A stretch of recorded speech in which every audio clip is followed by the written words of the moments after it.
With the first pick in the 2022 NFL Draft, the Jacksonville Jaguars select Trophy Chase, Arizona. with the second pick in the 2022 NFL Draft, the Detroit Lions select Cody Smith, Houston, Texas. The Fantasy Draft Room is now on the clock. Welcome to the Fantasy Draft Room. I am Chase. You can find me on Twitter at Trophy Chase TFDR. And as always, my man Cody, good to have you back for the new year. Where can they find you at? Happy New Year to you. Happy New Year to all. You can find me over on Twitter at Cody Smith TFDR. Just like last year, don't make that joke, Cody. It's what I told myself coming in. I still made it. You can also find us over on Twitter at our joint account at _TFDR for the joint account on all of the podcasts, wherever you can get them. You can also find us on YouTube at the Fantasy Draft Room. Discords, if you want to reach out to them, hit us up on Discord as well. Easy to find. We're always on there talking in the Discord and on group chats over there. And I think that's all we got to plug. All the rate, review, like, subscribe, do all of those things. The algorithm loves it. We love it because it helps us and it can help us give back to you as well. You out of breath? Man. We have a lot in store today, man. So obviously, Happy New Year. Welcome back, everyone. We have a very first 2023 Dynasty startup draft that we are actually in. It is a USFFL style. We'll jump into that. Tons of fun. We are through 10 rounds of the auction. So we have our team kind of built out already before we go into the next rounds for the snake. We are going to get into our picks and where we left off from the past few weeks after taking a little hiatus for the holidays. But first and foremost, it was or still is Fantasy Championship week. Unfortunately for everything that happened on Monday Night Football with Demar Hamlin, thoughts and prayers go to him and his family. Sounds like he's improving. No true update there yet as far as what's going on, but it sounds like things are improving for his situation. His foundation's raised $6.6 million last I saw for Demar Hamlin's toy drive. So a lot of good things, a lot of, human things are happening, which is great to see, especially when we are in kind of a cutthroat time of year when it comes to fantasy football. People sometimes don't respond the best to real life. No, they don't respond the best to real life, but the amount of support and outreach that I've seen through this is, truly incredible. Everybody that I've encountered with in the fantasy space has just been trying to find the best way around this. But, at the end of the day, it kind of makes you realize that, we do play this game. We play a game of a game. And truthfully, at the end of the day, it doesn't matter, right? We love it. We pour our hearts and souls into this thing, but it's even more so for Demar Hamlin and what he was putting on that field. And it's a really sobering thing just in the game of football, the, everyday life to really have to go through that. I was in the car driving back down to Texas whenever I turned the game on and I heard that they were loading him in the ambulance. And I had that one play out in front of me to try to learn what was happening as I was driving. It was just a really, really long drive back and a lot of reflecting, hoping and praying that Demar was going to be okay. Thankfully, it sounds like he is improving at least a little bit. And so thoughts and prayers with him and his recovery the rest of the way. Yeah, absolutely. Well said. Couldn't agree more. It is championship week. And as a result of that game still kind of pending, some championships have been decided. Some championships will be decided potentially at a later date. We'll find out if this game's actually rescheduled, right? So hopefully, again, things progress for him, and then we'll see what happens here with the NFL. They said that there's going to be an announcement in the next few days as far as what is actually going on with that game and the potential rescheduling. There's different scenarios that we've all ran through and kind of talked about. And, coincidentally enough, there was so much writing on that game for playoff seeding, for conference or for division titles, playoffs, all that kind of stuff, that it sounds like they may have to play the game, but we will find out here soon. So for fantasy purposes, some championships have been decided. Some have not. Some are still pending. You were in one where you guys kind of worked out an agreement and just kind of called it. I think you had a shot, but it was a dark horse shot for for old Joe Mixon. Yeah, it was Joe Mixon and Naeem Hines. It was best ball formats. All of the rest of the lineups already locked. I probably would have had to make up about 40 points, and he had another guy in the game still on the other side. So looking at it and, just kind of going through it, you're like, maybe there's a 5% chance outcome that it happens, but, it's probably the right thing to do here of just say, hey, let's end this thing. I'll secede to it.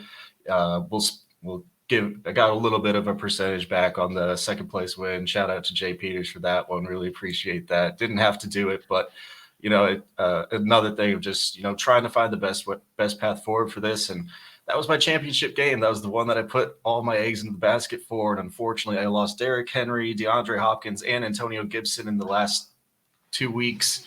And I traded for 2 of those 3 in the last 4 weeks and just didn't end up.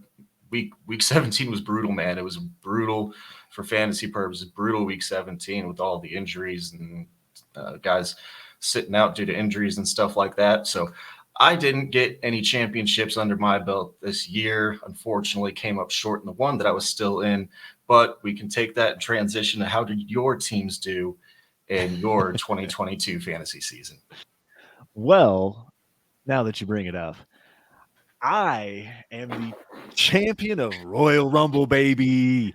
I mean, 2018 2-copy league with Ray and Destination Devi. Incredible league, incredible group of people. Hands down, the best league.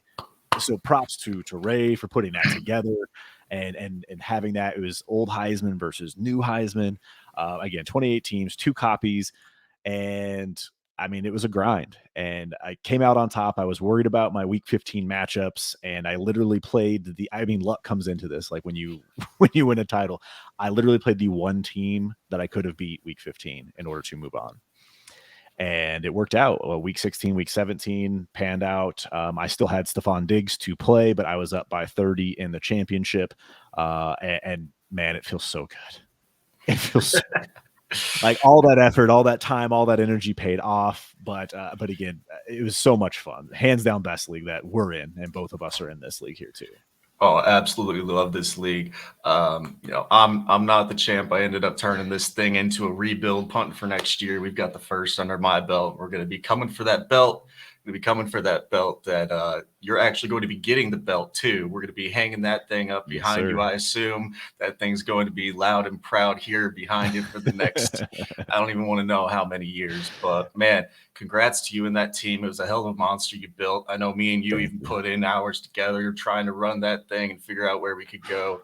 Not in a collusion sense. Don't get your minds twisted. We were just trying to make the best deals for his team with the other 27 teams in the league, man. Like it's a crazy league to be able to pull this one off. So congrats again on that. Congrats on the belt. And once we get that championship belt in, man, we will have an unveiling. We'll have a whole separate thing, and that will be on full display the first day that we do get that. So I'm so pumped. Obviously that was the biggest, most important league that I won. I am in a couple others that I conceded on one. We ended up splitting the pot 50-50, but I had 2 players to go. He had 1, and I was down by 9. We're just like, you know what? Let's just call it a day. He got the championship, and we'll split the money 50-50. The other ones are still pending. I have 2 more championships, 2 or 3. Coincidentally enough, I'm playing against Josh Allen in all of them. I'm up 40 in one, up 50 in another, where I'm facing Diggs and Allen. So we'll see how this all plays out and how those championships work out. But again, it's nice to just be in a title game. And this one here made it all better. Like if I would have lost every other league, this Royal Rumble championship, you have to patreon.com/allgas. That community is incredible. The best knowledge, the best people, in the industry, and you will not regret being a part of Destination Debbie. Yeah, man, it's literally been the greatest year of fantasy. I mean, we met each other through there. This is how this whole thing started. So, best year of fantasy that I've had in I don't know how many years of fantasy I've been playing. It's more so in the redraft and more recently in the Dynasty formats and building up that portfolio. But man, it's was an absolute blast this year. I know it's not fully finished yet, but I'm gonna say it's basically finished, and we can look back on fantasy season of 2022. pretty well, and especially well for you.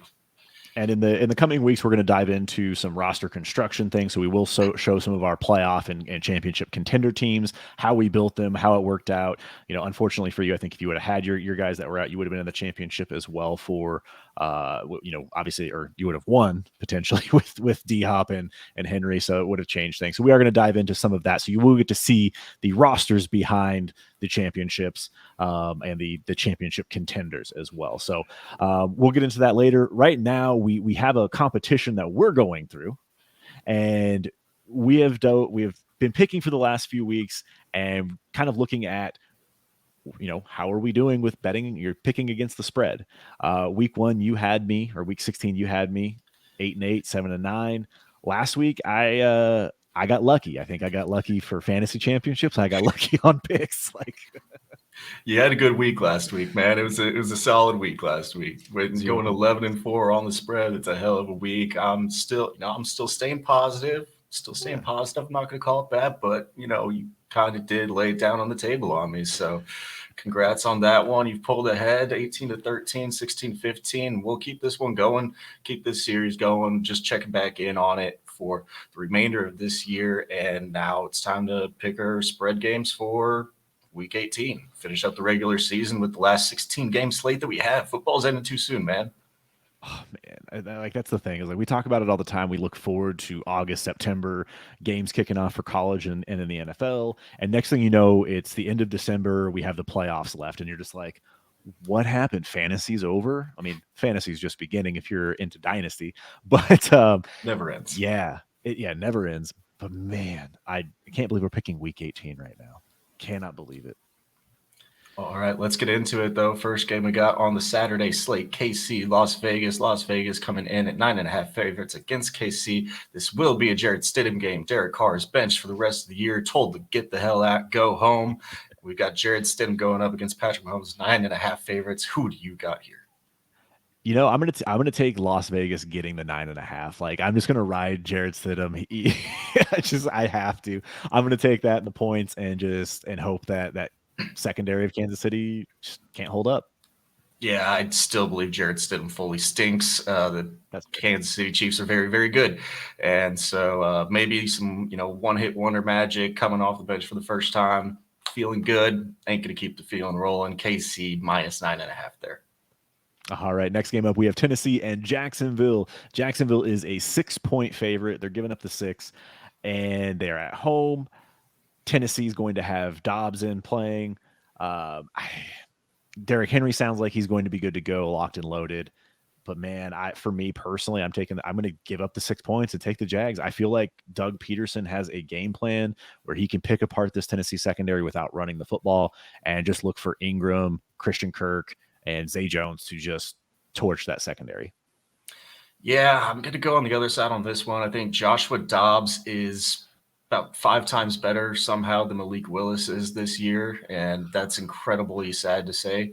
I think Jacksonville's going to get a little bit tight on this one. They need this one to fully lock up the division, I believe, or they're already in. I forget exactly what their playoff circumstances are here, but they're coming down the stretch, going to lock this one up, get a little bit tight in their last regular season game. Give me Tennessee plus the 6.5.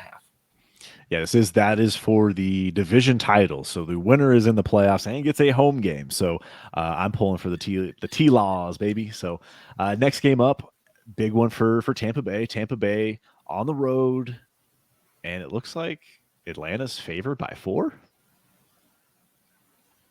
Atlanta favored by 4 with Desmond Ridder, man.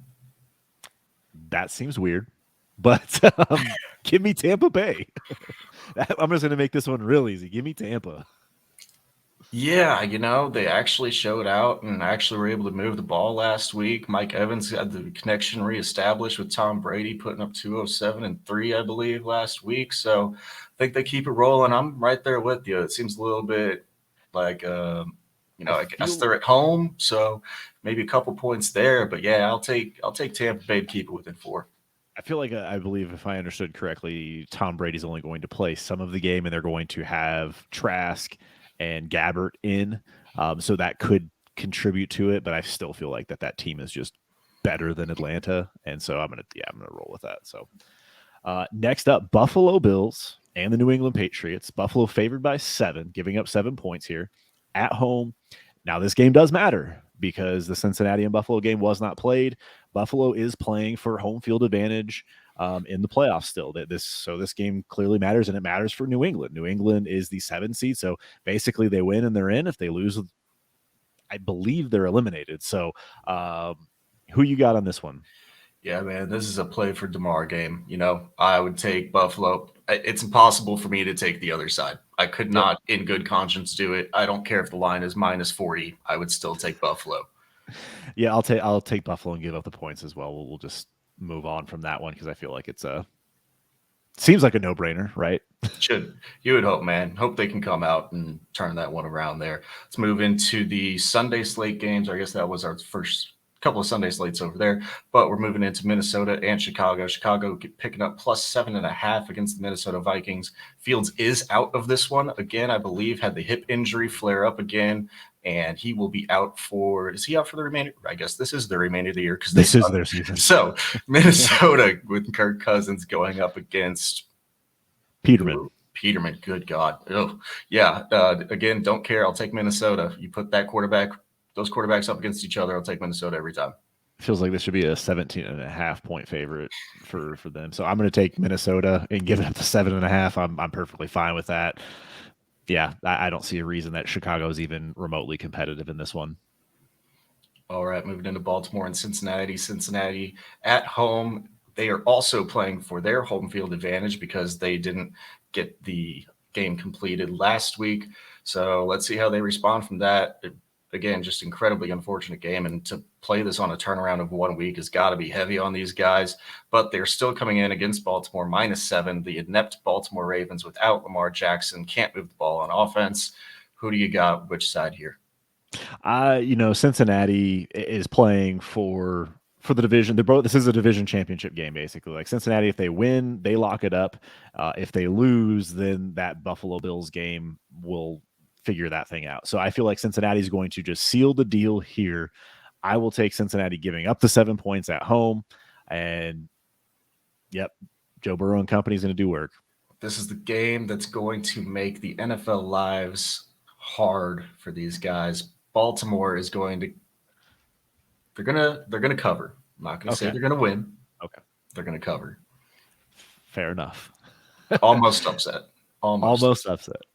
Yeah. We got Houston and Indy next, the game that does not matter. Again, week 18 is one of the hardest weeks to pick because you have so many things going on with rosters, testing things out, and just coaches kind of having fun week 18. So Houston on the road against Indianapolis, Indy giving up 2.5.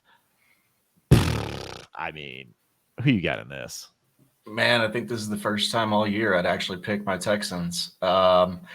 There's one team that looks like they've mailed it in for the remainder of this year. And then there's one team that's actually put up some good showings in the last couple of weeks. Got killed last week, but I'm going to take the one who's actually shown me something in the last 4. So give me Houston plus the 2.5.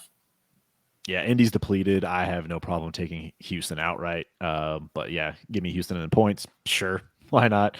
So I'll take Houston too. All right, moving into New York and Miami. The New York Jets against the Miami Dolphins. +1 for Miami at home. I don't know how I feel about this one. I'm with you, man. I feel like the issue is Tua is not playing, right? So lots of question marks about that Miami offense, which is so potent and powerful. I feel like this is a game the Jets are going to win, but man, Miami at home, I just have a hard time betting against Tyreek Hill and Jalen Waddle and what Raheem Mostert's done within that backfield. So give me Miami +1. That's fine. We do have Mike White, right, on the other side of this one. We do. The Mike fucking White Lightnings are absolutely going to go into Miami and tear shit up. Going to remind them that they should kick Zach Wilson to the curb, get him the hell out of town. There, he's going to come in there, command the job back. Let's go, New York Jets minus the 1.5. I should take him at -10. Someone is on that hopium over here. Yep, the Michael White show. All right, we got Carolina at New Orleans. New Orleans giving up 3.5. I've been riding New Orleans down the stretch here. It just feels like they're a team that it's just having fun right now, coincidentally, like for a team that hasn't had fun all year. Um, give me New Orleans, man. Give me New Orleans in the 3.5. You've been Give it up riding New 3.5. Orleans the last 2 weeks. I've been riding Carolina the last 2 weeks. I'm going to be against you on this one as well. Let's see how it plays out one last time. Head against head, mano a mano. Carolina plus the 3.5 in New Orleans. Perfect. Cleveland on the road against Pittsburgh. Again, Pittsburgh is in the playoff hunt still. Giving up 2.5 points for me. I don't even really want to break this down too in depth. I feel like Cleveland is a good football team. It's just things are trying to get themselves figured out. I want to say Pittsburgh. You know, I'm actually flip-flopping on the fly here. I'm going to take Cleveland. Cleveland has looked better. They've been putting up some offensive showing. I'm going to take Cleveland to win this one on the road and to ruin Pittsburgh's playoff hopes. Yeah, if you gave me this one, the only thing is like Cleveland not playing for anything, Pittsburgh playing for it still might give the little bit of the lean. They are at home as well, but I think I'd almost look at this one as a pick 'em. I'm going to take who I think is a better all-around team, actually, with Deshaun Watson under quarterback, and I'm going to take Cleveland plus 2.5 as well. Love it, man. All right, so getting into an AFC West matchup that we thought was going to be a bunch of gunslingers, and it's going to be the LA Chargers and the Denver Broncos playing for nothing.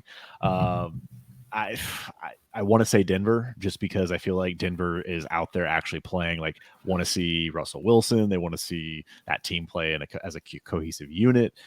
And LA is just kind of, I believe they're going to be resting. I could be wrong on that, but I believe they're going to be resting some players. So I'm going to take Denver at home right here. And if Denver's -2, they're resting every single starter that they fucking have on the other side of the ball. So I am still going to be on that side, though. Denver -2. We'll say the starters don't play more than a quarter, even if they do play.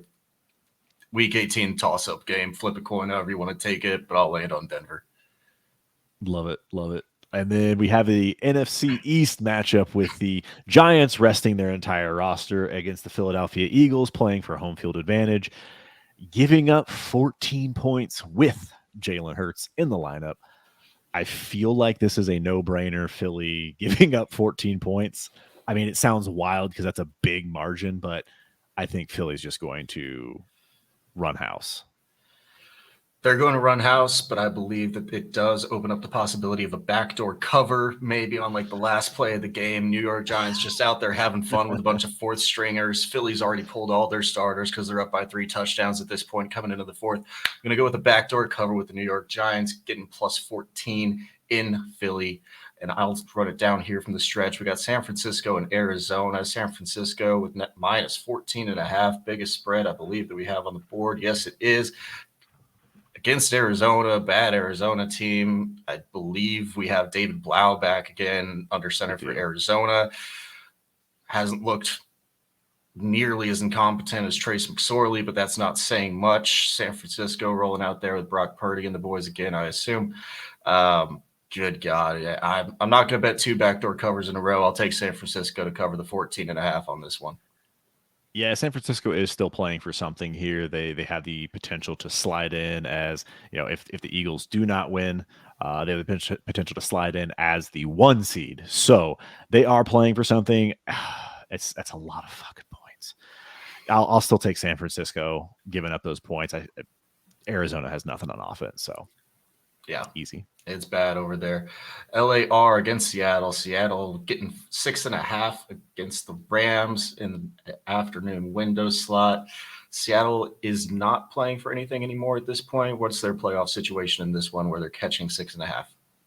They have a chance at the playoffs, I believe. If they win, I think they need help, I believe. But I think if Seattle wins, it's a pretty simple path for them to make the playoffs. So I'm going to take Seattle. Actually, yeah, I'm going to take Seattle giving up those points. The Rams are just playing for pride at this point, I believe. So Baker Mayfield show. Have fun. All right, I'll take Baker Mayfield show. Doesn't get the win. Seahawks can still have their playoff berth if things break right for them, but I'm going to take the plus 6.5 on the Rams side. All right, there we go.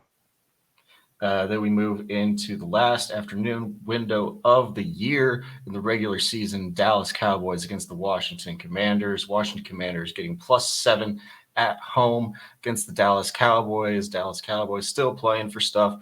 apparently Ron Rivera doesn't know when they're playing for things and doesn't know when they're playing for playoff hopes. So I call that organization completely inept, even though he's a good leader of men, in my opinion. He's a horrible coach. I'm going to take Dallas minus the 7.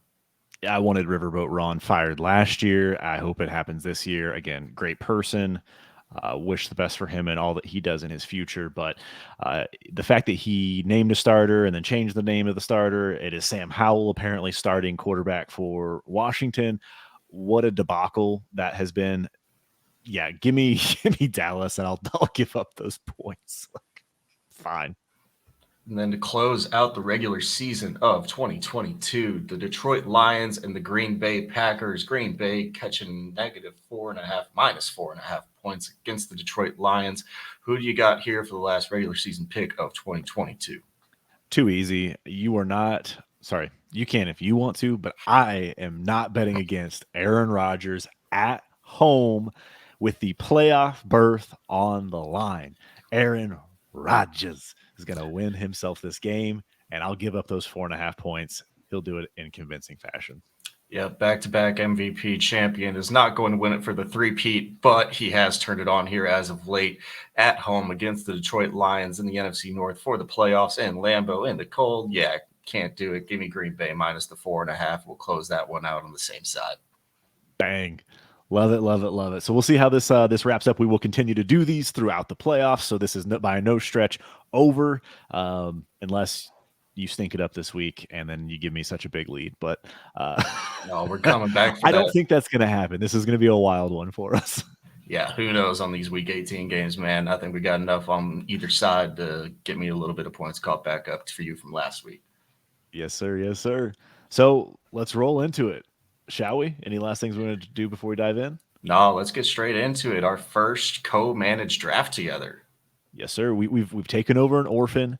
We have never ever done an actual startup together, co-managing. So we kicked things off. This is you're seeing the first round. I want to explain this. What you're seeing here. We are in a USFFL style startup. What that means is we have 10 rounds of auction. And so we have $1,000 budget for these 10 rounds. Each round is randomly determined. We do not know going into the day until the day of what is actually popping up. You have 2 quarterback rounds, 2 running back rounds, 2 wide receiver rounds, 1 tight end, 1 wild card when anything can be nominated, and then 1 round 10 picks, which is what you are seeing here. Which is the first opportunity to take Devies. So this is also a Devy league. So crazy stuff. So after these first 10 rounds of auction, you then go into a snake style draft for the remaining of the draft. So you have the opportunity to pick up some pieces right off the bat, and then you kind of team build from there. So if you are new to auction, hands down the best way to Dynasty is to make sure you have a fair shot at all the players on the board. You're not just a victim of your draft slot. And for me, this is the best, like a really good intro idea for people as they start auction. Yep. Really great intro to auction. Really great intro into Devy as well, because it's a smaller Devy pool that we're going to play within this one. You can expand these. You can tweak these any way you want. Another wrinkle that we do have in here, our 10th round that we added in this one, we actually in Dynasty are playing with defense and special teams that you can draft. So we'll have one of those rounds as well. Each time you're throwing up 12 guys, clock resets every time your bid is up bid. Then you get a certain amount of time to come back and try to get these guys. And so we get these round 10 picks, which is your first shot at Devies. So you've got the quarterbacks that you see in the college game right now that are probably going to be the grand prizes, and you've got Bijan as well. So those first 5 picks, I think, we see it here. They're going for a quarter of your budget in the first round on your first one asset that you're using, and then you've got 10 more rounds to try to figure out how you're going to use this thing. And as you can see, so our initials are TFDR for the Fantasy Draft Room. So TFDR is not involved in this at all. We bowed out on these prices. So we passed on them all. But you can see Dynasty and Chill. So that's Scott Connor and then Ray GQ. They have a good chunk of the picks here. Brandon has the 101 and 102. And then Kozu has a chunk of picks there towards the end of the round as well.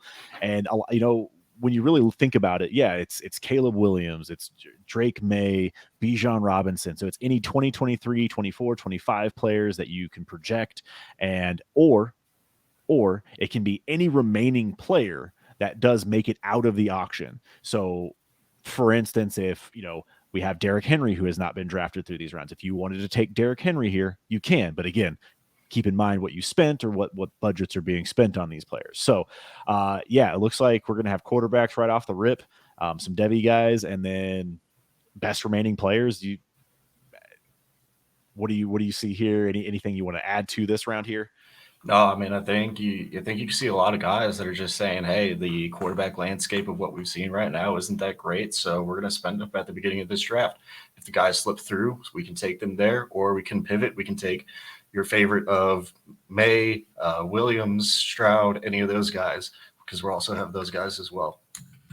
Yeah, so I think that's something to consider. You're taking that individual pick, and then you can kind of play with it and see how the next 9 rounds go. So, great kind of strategy. I think we've kind of discussed this, and we'll dive into it later on as well, as to why that could be beneficial. So, round 2 we had quarterback. There we go. We had you see. Let's see here. Mike White came off the board, Desmond Ridder, Jalen Hurts, Patrick Mahomes, Josh Allen, Justin Herbert, Russell Wilson, Lamar Jackson, Joe Burrow, Tua, T-Law, and Justin Fields. Now, how this works is you nominate one person each round, and you can only be the winner of 2 players. So you can only win 2 as a maximum in each round, and you can only be a high bidder on 2 at the same time. So there is that little twist, which makes you manage your money a little bit more. But man, these QB prices, holy crap. Man, I've been saying, because we've done a couple of these, we started these up this year, and the first 2, I think this is our 3rd one that we've ran like this, and we've been following all of them. But with the quarterback landscape, like I mentioned, as we've been seeing, it's just gotten so depleted. And so these top tier guys, the entire narrative that we've spun, I think everybody in Destination Devy, probably most people across Dynasty, are just saying you have to get your quarterbacks, because everything we play is super flex. So you have to get these quarterbacks, and you got to lock them up. You want 2 elite tier quarterbacks. And if you do, you're against 12 other people that are like-minded and want the same exact thing. So good luck getting them. We only saw 1 team come out of this round with 2, I believe. Or this is our 2nd round of the I jumped us too far again, I believe. No, you're good. Yeah, No, it is round 2. So we are good. Quarterbacks came out second. We did get a couple of these guys that, a little bit outside of the BAM tier, the Russell Wilson and the Tua Tagovailoa that we ended up going with here. These top tier guys, the Patrick Mahomes, the Josh Allen's going for $425 out of $1,000 budget. You're dropping 42.5% right out of the bat on a single player. It's BAM tier. I get it, man. And if it was a lineup league, I think we'd be right there where we're saying, hey, I don't care what I'm dropping. If I want to drop 90% of my budget on 2 quarterbacks, I'll do it. Don't care. But we are playing best ball. And when everybody's trying to get these top tier quarterbacks, is where you and I kind of got together and we're just like, hey, man, like we're just going to have to go for depth, because we just weren't comfortable doing it, especially it's where depth is going to matter. So pivoted off of those guys, went down to Tua and Russ, and it did not feel good right at the time. I will tell you, it does not feel comfortable at all, because you're staking a lot of your future riding on these guys. But whenever you're dropping so much of your budget, you just can't build the depth that we thought was necessary here coming out of only round 2.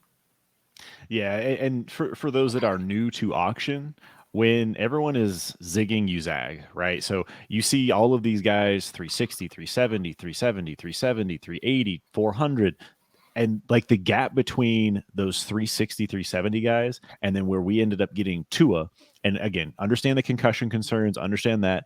But you're talking about a $200+ dip from a guy like Justin Fields to Tua Tagovailoa. Like, we got 2 starting quarterbacks in the NFL, regardless of how you feel about Russ. He's a starting quarterback, right? Like, he's going to be a serviceable QB2, and you're just going to take what you get from him. And for $100, like, man, like we got 2 quarterbacks for $100 cheaper than anybody else got one. And I feel like in best ball, that's a steal. Yep. I mean, it's just the zig. It might not be a steal, right? Like you do have to, Yeah. like we do understand the risk. Like Tua, you say we got two starters. There is a risk. Like there is a outside True. chance that we only have one coming out of this round.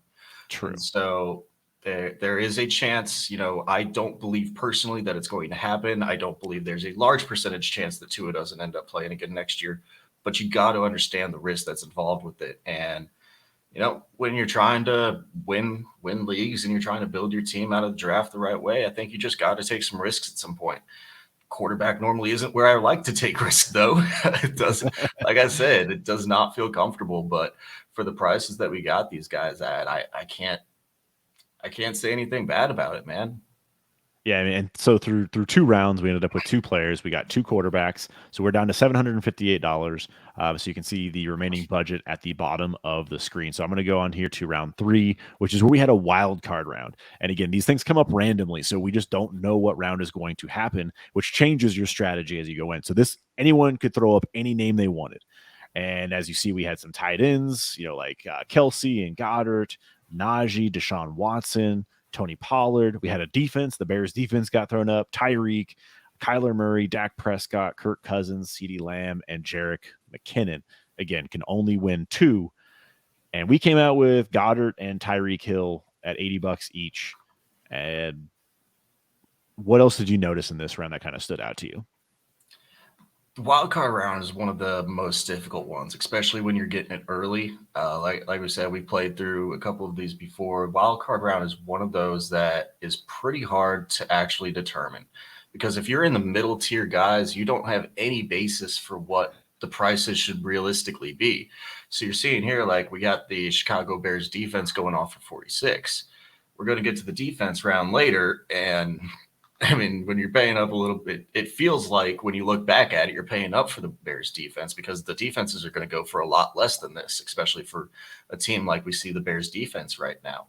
But you just can't know. So it's hard to try to judge where these guys are. You have some historical data from the drafts that we've done in the past, but we don't have that with the defenses. So we can kind of guess that, like, Dallas Goedert for 80 is probably around the range that he's going to go, plus or minus $20 or so. Travis Kelce is probably one of the biggest ones that's been flipped. I think for probably about everybody in this league, it's probably tight end 1. I don't think there's anybody still holding on to the Pitts or Andrew's dreams in this league. And I think that's represented by the price, 136 for a tight end. But in the scoring format, he's producing just like a top tier quarterback. So if you're looking at it just position for a positionless player, $136 is actually, in my mind, still a pretty nice deal for Travis Kelce. Yeah, I agree. And I feel like that's the thing with the wild card round is it's not comparison against players, because it's hard to, again, you don't have a ton of players to compare at the same position. So it is, how comfortable are you paying 13% of your budget on Travis Kelce? How comfortable are you paying, $57 for Najee Harris? Like, is that really where they're going to end up going?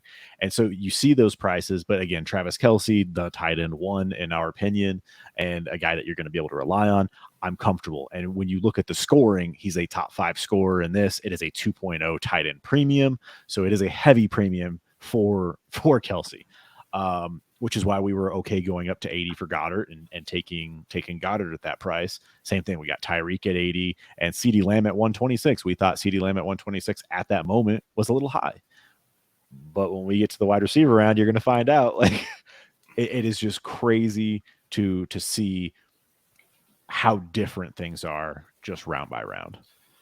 It is, and it comes down to every auction's different, especially in this style where you don't know what's going to be coming up next. You're not just going down the ADP, putting one up at a time. It's not a fast auction. It's a slow auction as well. So people can come off the board, and then you get a depleted board that everybody's trying to fight over as well. Prices get ran up. It's a wild, wild format. And you have to have, the only way you can do it is practice. I mean, seriously, it's a lot of startups if you really want to practice it that much. So, definitely like doing the co-managed version of this, because it eliminates one more startup that we both don't have to do, or half a startup, I guess, kind of, if you think about it. But man, getting some of these guys like Tyreek for 80 and get Dallas Goedert for 80 just to lock these guys into our lineup, especially when we knew that we were coming away with two of the lesser quarterbacks coming out of that first quarterback round, knowing that we probably wanted to save up a little bit of money to try to get back in on quarterback in the second quarterback round as well. I think these were two good values for us, and I think there's a good amount of value all across this board. I think there's only a couple that you look back and say that might have been a little bit of an overpay.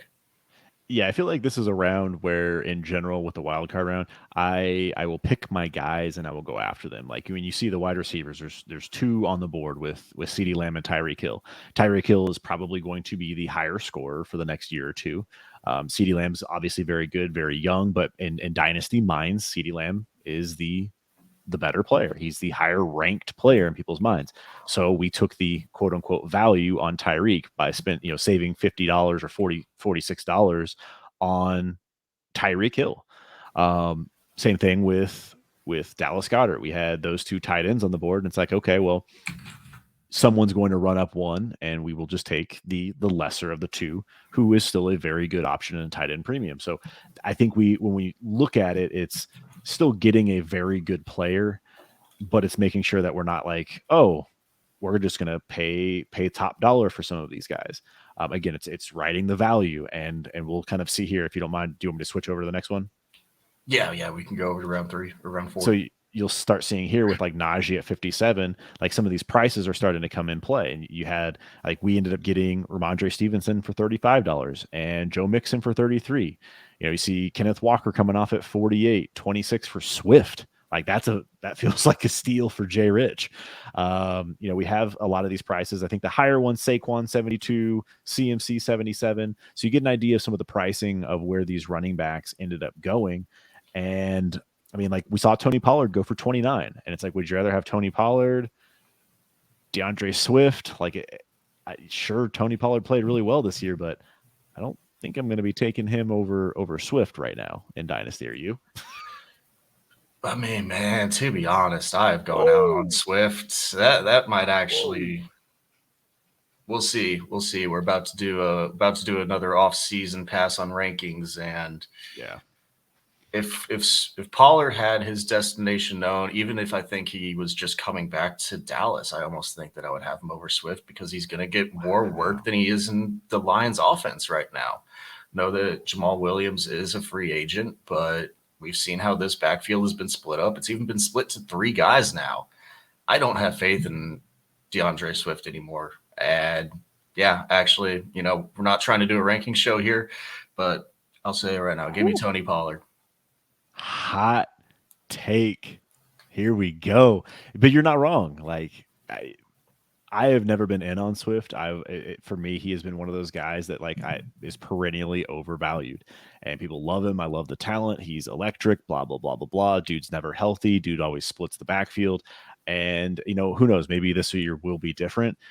Unfortunately for him, a lot of dynasty managers feel the same way, where people have just soured on him, and it's like, hey, this was year 3, this was your chance, didn't happen. What does year 4 have in store for him? We'll see, but yeah, man, it's hard for me to look at Swift and say that's a guy I want right now. I just want to run through some of the names that came off the board: Nick Chubb, Isaiah Pacheco, Josh Jacobs, again CMC, Kenneth Walker, Akers. We mentioned Joe Mixon, Brian Robinson, Saquon Barkley, and Jaylen Warren for $4. So what did you feel about this round? Did you like how it panned out? What was your thought process in this round 4? I think we got some really nice value here, to be honest. It's hard with these running backs because our community and these guys that are in this draft with us are so soured on the running backs. You're not really going to see a lot of big money spent. So if you're looking at it and you're saying, hey, would you rather pay the 33 for Joe Mixon or double your money up for Saquon Barkley? Like, it actually would make some sense in a lot of people's minds. And even while I'm looking at it, I want Saquon Barkley. But the issue is we still have wide receiver left on the board, and we know that is going to be everybody's going to lay down fat stacks on wide receiver. And so I think people are just a little bit hesitant here to really try to go after some of these guys. I mean, CMC for 77 and Saquon for 72. In the grand scheme of things, it feels like a steal. but it's because of the roster construction. It's because of how we're doing things. I mean, if you're asking me the last round where you're seeing CD Lamb for 125 and you're seeing a $50 discount to some of these running backs, it doesn't feel right exactly, because you could almost swap some of these guys once you're out of the draft, just straight up. But from a team building aspect and how we know we're going to have to play this draft and everybody kind of knows everybody in this league, I think this is how it had to go. Yeah, like as I look at this, like I remember even thinking at the time we're going to go for value, and that's exactly what we did. We found the guys that were being discounted and let them go. We did make a push for CMC, and got his money up there. Same thing with Barkley. We made a push, but when we saw Stevenson, I think at the time he was in the 20s, and then same thing with Joe Mixon. We actually bumped him from like 25 to 33, and just kind of let it sit. We thought we would get bumped off, and it just never happened. So we ended up getting both of those guys at what we felt were reasonable prices in comparison to those around him, regardless of how people feel about Ramondre and him being in New England. He seems like he's the guy. His dynasty value not only is high as a dynasty player, but he's also producing. So he's a valuable asset that we got for $35. Ramondre. Cam Akers at 20 seems kind of like it might end up being a value when all is said and done. Ray got kind of a good deal there. He's kind of shown out the last few weeks that his Achilles is getting better. Any other names stand out or anything else stand out to you in this one? It's crazy that Josh Jacobs still can never get any respect, man. Like, what does he have to do? It's just absolutely going out there and dominating the league, leading the league in rushing. Nope, $35, about the same as Ramondre and Joe Mixon. Just can never get the respect. And it does come down to not knowing his security, right? Like, he's probably not playing in this same offense. It looks like this team might go into a little bit of a rebuild there in Las Vegas. Didn't pick up the fifth-year option. I guess they could still bring him back, but it doesn't feel likely coming off this season. And the workload is scary as well, because he's probably going to – I mean, he looks like he's putting everything into this season to get that next contract. And when you do that, it's hard to keep your body going for that long going into another year. So there's just injury concerns. But still, man, like, looking at it, I want to put more respect on Josh Jacobs' name. Like, he shouldn't be going around those two, I don't think, still. And I feel like he's going to find a spot where everything works out for him. And so, yep, I'm with you. Super undervalued, and I'm happy with that price. It might be where his dynasty value is, but I think he's going to be just fine there. So round 5, we had tight ends come up. We had $530 coming in. We already had Dallas Goedert, as we mentioned earlier. We still came away with George Kittle and Darren Waller at $28 for Waller and $50 flat for Kittle. We pushed real hard on this board. This was a tough one. We had, Albert O for 6, or we didn't. He went off the board at 6. Let me clarify that. Mark Andrews, TJ Hawkinson, Kyle Pitts, Cole Kmet, Chiggy. We have David Njoku, Dulcich, Freiermuth, and Jake Ferguson also on the board that came off in this round. Anything stand out to you here? In terms of standouts, I mean, I think you just got to talk about, just for some of the people who haven't really been in these auctions before, you're seeing guys like Alberto get thrown up, and you're like, why? Like, why in the world is Alberto even worth like any percent of my auction budget at all compared to some of these guys that I could go up and win, right? And it's because of, when you're thinking about it, these guys are still going to be available in the snake. All of these guys that don't get thrown up, just looking at the board here, I mean, you still got like Knox on the board. We took Goddard off in one of the earlier ones. So I know there's still a good couple of names at tight end that aren't on this board here. And those guys are just going to be available whenever we get to the snake portion of the draft. And so a lot of people do have the strategy of, hey, I'm just going to get some lower tier guys, push the value to the draft, and try to get those guys where I can whenever it's my turn in the snake. This one's a little bit interesting, though, for me whenever you're looking at it, because we've never had the defensive and special teams in here before. And that puts 32 more starters in, which just makes the snake draft so much deeper, because you're putting 32 more starters, and 32 more starters that never expire either, into the draft. And it just makes it so much deeper that I think it's just a lot harder to actually push value down the board here compared to the other ones that we've done from this format. Yeah, and I feel like, it is a strategy people do use, especially when they do blow 80% of their budget on quarterbacks, right? Like you see these guys are like, I'm not going to get a top tier player, so why am I going to nominate one? And it's the right mental process to go through, because you're like, okay, let me at least eliminate the number of players that these guys can get. But if you would have tried to sneak through somebody else for $6, that might have been the play versus, like I would have much rather had Jake Ferguson for 14 or Chiggy for 16, like versus spending the 6 on Alberto. Like Alberto's not a terrible player, but that regime, did not like him. They liked Dulcich. And now that Hackett's gone, maybe things change for him. Maybe, but again, it's a gamble, and it's a player I don't necessarily want to be spending my money on. But again, it is a strategy that people do use, and it is effective in later rounds. But you're right, this is such a deep draft, and if you're able to come away with some big names, you're going to be able to build a ton of depth through the actual snake portion later. So, yeah, Waller, Kittle, Goddard is our tight end room. Anything else you want to point out here? Prices, I think we have Hawk at 81. I mean, the Pitts prices seem they seem to go down in a nice general fashion. I mean, you had the Kelsey up at 130, the drop to Mark Andrews at the 100, down to Kyle Pitts at 88, and then all of those like tier 2, tier 3 guys of your Kelsey, Kittle, Goddard all went around the $80 mark, $60 to $80 mark. So I think the tight end board played out pretty well, because I think it's very set exactly how that position is set out for a lot of people. Jake Ferguson's a very interesting one for me here at $14, because Dalton Schultz doesn't resign. Jake Ferguson would look to probably either take over or split that room there in Dallas. So I thought that was an amazing because Ray GQ was the one nominated him as well. And I think that was a really nice sneaky play there for Jake Ferguson at $14. Yeah, I'm with you. We saw Schultz go down with injury a little bit, and Ferguson got the opportunity to step up. Tight end out of Wisconsin, very good player, super talented for the tight end position. He blocks really well, and he's a effective pass catcher. So if he can fill that Dalton Schultz role with Hendershot there, it will be interesting to see if that ends up being a big value for Ray. Yep. But speaking of Dalton Schultz, he's the one who didn't actually get nominated during this round or the wild card round. So getting around 11, 12, you can pick yourself up a Dalton Schultz just for whatever snake pick comes to you.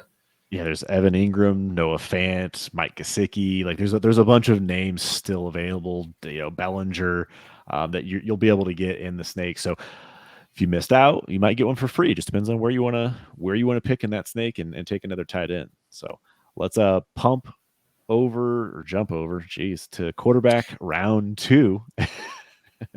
And what do we got going on here? Quarterback 2. I mean, this is where we, at least in my mind, I thought we wanted to try to grab one of the upper tier guys, because we didn't walk away with a very solid one coming out of the quarterback 1 round. And this is going to be our last shot for probably the top 20, 22 quarterbacks. We did have some that went off the board, like Ritter and whatever you think of Mike White. Obviously, I'm very high on him, but, not where I'm wanting to stake my dynasty claim as much as well. But this is where I wanted to get one of these guys, man. Like, I wanted to get the Trey Lance, Kenny Pickett, Jared Goff, Daniel Jones. And, man, Trey Lance up at 235. And did we have Cousins in this round as well? No, Cousins was in our first one. But these prices got ran up too, and we were looking at the value on the board, seeing Derek Carr just chilling around here, and we're just like, hey, can we just put $75 on him? And he just kept trickling up the board, and we're like, okay, when are we going to get bid off? And never happened. And I will gladly take myself some Derek Carr. I don't care that in the last 2 games he is benched. You can paint a picture to me that Derek Carr is not a top 25 quarterback in the league.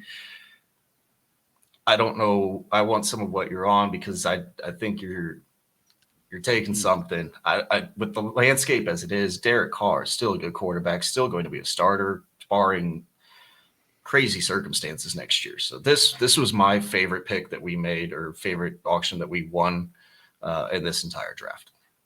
Yeah, I get it. I get the hesitation on Derek Carr. Just because his future is a mystery. Unless he retires, I don't see a world in which he is not a starting quarterback for the next 2, 3, 4 years. It's going to be, where does he get traded to, or do they cut him and let him become a free agent? So we'll see what actually happens with him, but there are a ton of potential landing spots. If he is a free agent and he gets to pick his destination, that makes me feel a lot better, just because Tom Brady's also a free agent. He could go play in Tampa with Evans and Godwin. He could also end up going to the Jets. He could go to Seattle. He could go to the Falcons. Like there's just a lot of possibilities for Derek Carr, and for $75, yeah, man. But we saw Jameis Winston go off the board, Geno, Aaron Rodgers, Mac Jones, Jimmy G, Kenny Pickett, Trey Lance, Jared Goff, Brock Purdy, Daniel Jones, and Malik Willis, all kind of lower tier guys. People kind of, naming Malik, Brock, just putting names on the board at this point. But yeah, Trey Lance went for 235, and I believe Kirk Cousins went for 235 as well. Yes, I do believe he went up there. And it's amazing that there's a $230 difference between the starter who's going to be there next year for the San Francisco 49ers. And I mean, you're paying up for the backup $230. I don't know what we're doing here. That's our secret, right? I think that's our secret. No, I know you've been super high on Trey Lance. Obviously, things are questionable right now. If Brock Purdy leads them to a Super Bowl, things are going to get dicey in San Francisco. There's a chance that could be the biggest steal of the draft, Brock Purdy for $5. There is a legitimate chance that he could wind up starting a good amount of games next year, whether that's for Frisco or from a trade out or whatever the case is. It's a low risk, high reward play in my mind to pick up Brock Purdy for $5. Yeah, not a lot that I really want to dive into here. Pickett for 115, Goff 135. Again, you kind of see the prices here. We're down to good, good values in comparison to that big drop off from that 230 range, and then obviously the 360 range. There was a large gap that I noticed with quarterbacks this year that kind of surprised me. Usually in years past, it was like a more of a trickle down, but it was like top group was 360 plus. After that, you had a couple guys in the mid 200s. After that, it was 150 less, and less. And it's like, hey man, like if we're going to be able to get some values at some of these, on some of these quarterbacks, might as well take the shot. Again, it is a higher risk, but the reward is there too. Yeah, and it's just a lot of it also does come down to when these rounds are coming up, because a lot of the budget's gone. It's a lot easier to blow 80% of your budget in round 2 compared to when you only have 40% left in round 6. And so those guys that didn't have quarterbacks, they were able to be a little bit more disciplined with their money and be able to get themselves some of these tier 2 guys or tier 3, tier 4 quarterbacks. Like we said, risk, but the value is there if you were able to play it right. Absolutely. All right, let's jump into round 7 here. We had wide receiver. This is the second wide receiver round. We did not come out with anything. We got boxed out on A.J. Brown overnight by Noel Steelers. So that was a frustrating one because we thought we were going to bring him home at like 130, and we just kept having a bidding war all the way up to 170. But as you can see, 170, 210 for Jamar, 210 for J. Jeff. Lots of money came off the board here, and unfortunately, we got blanked. Man, this round hurt. This round really hurt because this is where we were trying to get some more depth and some more value. And we wanted, since we didn't have one of those top tier quarterbacks, this is where we were going to make our stamp. We're going, hey, A.J. Brown's probably going to be our guy. People were flying off the board, especially whenever you lay down a stack of 210 on Jamar Chase and Justin Jefferson. Not a lot of people at this point could even contend with that and hope to have money left for the last 3 rounds here. And so if you put a big stack on some guys, a lot of people just got scared off. I know we eventually had to tap out on A.J. Brown. And looking back on it, they have actually still been able to run him up to like 200 and been okay. Just kind of how the rounds played out, unfortunately. But I would have loved to have come away with A.J. Brown here. But this is where people were holding their money back for. If you remember how those discounted values were coming back off and running back, this round right here is why. And when you think back to that wild card round where CeeDee Lamb came off the board at 126, I mean, in comparison to his counterparts, like that would have been a great deal, because I think he's right there with the AJ Brown area, and I Right think if behind him. CeeDee would have been, in this round, we would have seen an easy $30 bump on Lamb. So good value there in the wild card round. Yeah, and going through the rest of it, Chase, Garrett Wilson, Devonta Smith, Jalen Waddle, Justin Jefferson, Calvin Ridley, Devontae Adams, Chris Olave, Juwan Jennings, Isaiah Hodgins, Nico Collins. So a couple of duds there to round off the end of it, a couple of $3 bids and $1 on Juwan, but a lot of really good guys came off in this round, and definitely hurt to not come away with one of these guys. Yeah, it was just the way the board ended up. I know we were considered being in on Adams, but we really thought we were going to get AJ Brown, and that was unfortunate. I will say Isaiah Hodgins. Ray actually got some sneaky cheap picks here. I like Isaiah Hodgins as a best ball dart throw, and for $3, when you're trying to accumulate assets, that was a solid asset to get. But yeah, I know if the order would have came off differently, if we knew this was going to get bumped at 2 a.m, yeah, we may have pursued things differently, but we'll touch on our team at the end here, and kind of go through where we ended up. Very happy with our team. Round 8 here. Fine. Yeah, we're fine. We're fine. It sucked, but hey, we made it work out here. Defenses. The interesting thing with defense is they can get flexed. So it is start one quarterback, one running back, one tight end, one wide receiver, and the rest are flex and a super flex. And it is a start 12. So we can have defenses actually hit our lineup multiple spots. And they do put up, like the Patriots average 25 points a game, just to give you an idea. There is an actual scoring bump to some of this to make it a little bit more balanced and add a little bit more intrigue. I don't really want to dive in too much into the defenses, other than saying we ended up with the Patriots at $40 and the Eagles at $42. Anything you really want to look at here with the defenses?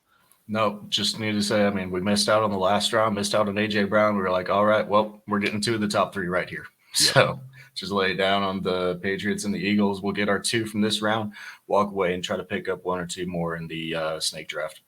Yep, and the fact that they are 2 teams that historically build around defense or have a really good defense feels really good. So, hey, we have them forever, and we'll see what kind of trade value we have when the season comes around. So, round 9, wide receiver 2s.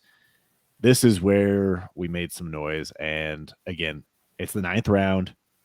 You don't carry this budget over other than fab for the off season. So we were at that point with $295 where we made a splash. Yeah, this round hurt my head. We were talking through this round for a good couple of hours last night, and man, the amount of math that went into this one, because we're like, okay, if we go in on this player, then they bump that player, then we get this, and then we can save this much for this, but we need to have more than them. Had that circular conversation for about 2 hours, and finally just because we were going in on Metcalf, T. Higgins, and Cooper Kupp, I believe, and trying to round out our Amon-Ra share with one of those guys. And we just kind of came to the decision. We're just like, all right, let's go. Diggs, just slap down all the money we want. 146, leave us a little bit of money if we want to try to pick up something in this last running back round. But just take these 2 wide receivers home. Now we have Diggs, Tyreek, and Amon-Ra to build out our wide receiver room. That feels fantastic, man. Very, very nice consolation prize. I don't even want to consider it a consolation prize to lose out on AJ Brown and then still be able to come away with Diggs and Amon-Ra. Yeah, and we can talk it to death and look at things in hindsight and be like, oh, we could have taken, DK at 86 or T at 86 or 85, whatever, and tried to make a run at running back. But the bottom line is we wanted to get Amon-Ra for sure. And when we were able to get him in a position to come off the board, Diggs got bumped, and we knew that Diggs was going to come off afterwards, waited for Amon-Ra to clear, and we just said, hey, we're going to throw all our money at Diggs. If we get Diggs, great. If not, we force someone else to spend a fat stack on him, which gives us the opportunity to double up at running back later. And hey, like you said, I am not going to complain about building a wide receiver room around Tyreek, Diggs, and Amon-Ra. Like, feels good. Kittle, Waller, and Goddard at tight end, Mixon and Ramondre at running back, and then having Tua, Russ, and Derek Carr. Like, that's a starting lineup. Again, it's best ball, but like that, those are all starting options for our team on any given week, and it feels really good to have those through those 9 rounds. Feels damn good, man. It feels absolutely incredible. So I loved how this draft played out. We're doing this a little bit early because let's just jump into this round 10 over here where we've got our last pick off the board. We've got the last round running back 2. We've only got 5 of these that are fully clear. We're pulling up the rest of them now because this is still ongoing. We're just about to wrap this up. We got our guy though. Filling it out with Kenny Iguanu. Let's go. League winner right there. Woo! Yeah. Again, this is where strategy came into play. It was like we had $20 left. Can we get a potential backup running back who might have an opportunity? Who knows? There are punt return yards and punt return touchdowns, so he might be able to crack a lineup. It's a dart throw, and for $1, like whatever. Like, we just knew we wanted to put dog water up there. Yeah, you're putting up the dog water. There's a chance somehow that Alexander Madison leaves. They don't bring in another guy. Then Iguanu's the backup to Dalvin Cook, who's going into year 28, or age 28 season, I believe. Yeah. So there's injury risk with that. They don't bring in anybody else. Kenny Iguanu could have a little bit of a role. Just those dog shit best ball dart throws, like we like to call them. Yeah, and so I mean that wrapped up our team. The remaining guys on the board, just so we are all kind of up to speed here. We have, let's see, Javonte on the board, who comes off here in 3 minutes. Eckler, so Javonte's at 44, Eckler 75, Algier at 42, Pierre Strong at 10, Rashad Penny at 10, and Rashad White at 42. So again, at this point, people are just throwing all their money out there, so prices are a little bit different. You can't compare the fact that we got Mixon for 33 and now, Algier's 42. Algier's 42. You can't do it because people are just they're saying, "Hey, I got this stack left. I can't take it with me." We do take it with us in terms of fab, but that's a whatever throwaway thing. People are just trying to get their last guy. That's really all that matters for a lot of these teams. And with $19 left, we would have gotten boxed out of everybody other than Pierre Strong and Rashad Penny. And at that point, we'll take the extra little bit of cash with us. Yeah, and then the other twist to it is the remaining fab, the order of how you finish, however much money you have left, it trickles down. That is your draft position for the snake draft that comes up after this. So we're probably going to be in the middle to the back since we only had $19 left. I think there's several people with more, but we should be around like the 8 or 9 in the pecking order when all is said and done. And yeah, like tons of names still available, tons of wide receivers with Pittman, Deontay, Goddard. Quarterback's about the only one that's really dried up.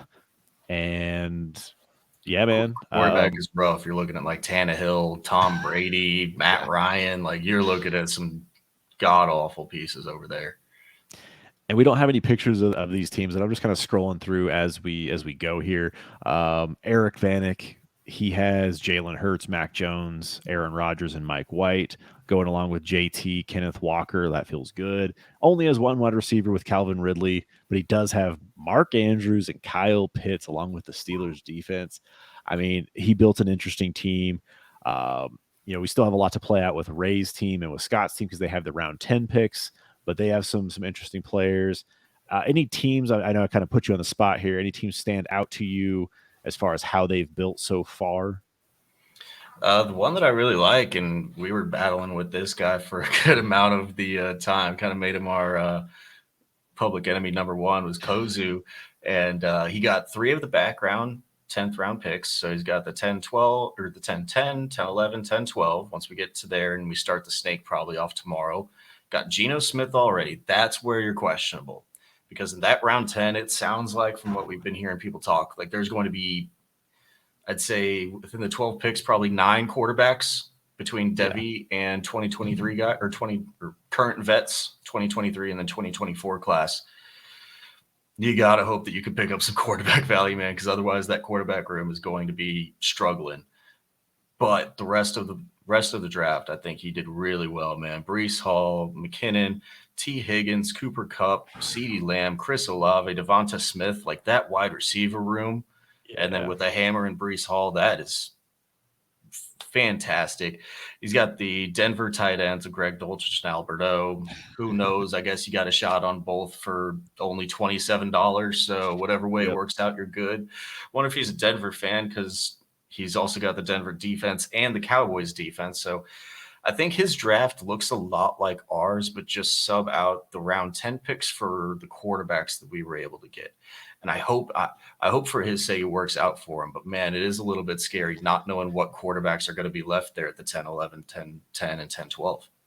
Yeah, I mean, he's hoping really like for current quarterbacks that Tom Brady happens to be back there because he's definitely not getting any of the Debbie guys or any of the 2023 guys. I don't see that happening. Yeah, like he's going to be hoping for Stafford, for Tom Brady, for Ryan Tannehill. You know, like there's going to be some guys that he's just hoping works. Or, you know, who knows? Maybe he has a strategy in mind. But, you know, paying $96 for 2 of those and then $76 for the last one, maybe it ends up being a value. Maybe it works out for him, but we'll see. Again, this is why you cannot win your draft, or you cannot win through the auction, but you can lose. And so he did a really good job of at least building some core pieces and then giving himself the opportunity. And really the snake is what it comes down to. Like we have some good cores already built, but if you screw up the snake now, you know, you could be hurting. You could be hurting. So we'll see how this pans. Going 33 deep, man. You still got to draft a good amount of your team.